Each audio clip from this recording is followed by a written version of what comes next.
Menanggapi invasi yang dilakukan oleh Rusia, Prancis akan mengirimkan lebih banyak peralatan militer serta bahan bakar ke Ukraina untuk membantu Ukraina dalam melawan invasi Rusia. Kemudian Rusia juga akan mendapatkan lebih banyak sanksi ekonomi dari Prancis akibat invasi yang dilakukannya. Dikutip dari laman Al Jazeera, kantor kepresidenan Prancis mengatakan sanksi baru kepada Rusia akan mencakup langkah-langkah nasional untuk membekukan aset keuangan tokoh-tokoh Rusia, serta langkah-langkah baru yang akan diambil dengan mitra Eropa mengenai sistem antarbank SWIFT.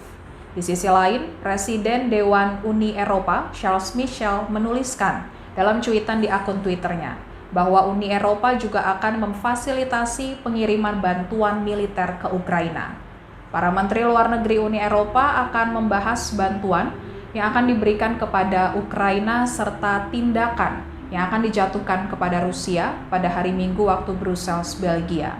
Pertemuan akan dilakukan secara virtual pada hari Minggu, sekaligus untuk menentukan langkah-langkah lebih lanjut dalam upaya mendukung Ukraina dan melawan agresi Rusia.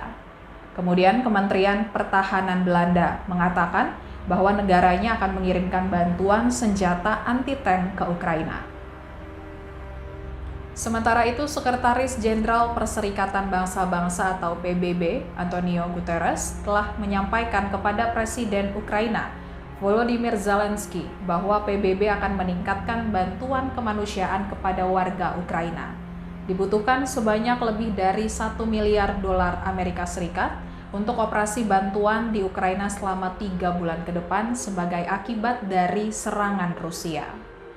PBB melaporkan 240 warga sipil menjadi korban, 64 diantaranya tewas dalam pertempuran di Ukraina sejak invasi Rusia. Jumlah korban masih terus bertambah karena banyak laporan korban masih belum dikonfirmasi. Kemudian kerusakan infrastruktur sipil membuat ratusan ribu warga Ukraina kehilangan akses listrik dan air. Kemudian lebih dari 150 ribu penduduk Ukraina telah meninggalkan Ukraina untuk mengungsi ke sejumlah negara-negara tetangga.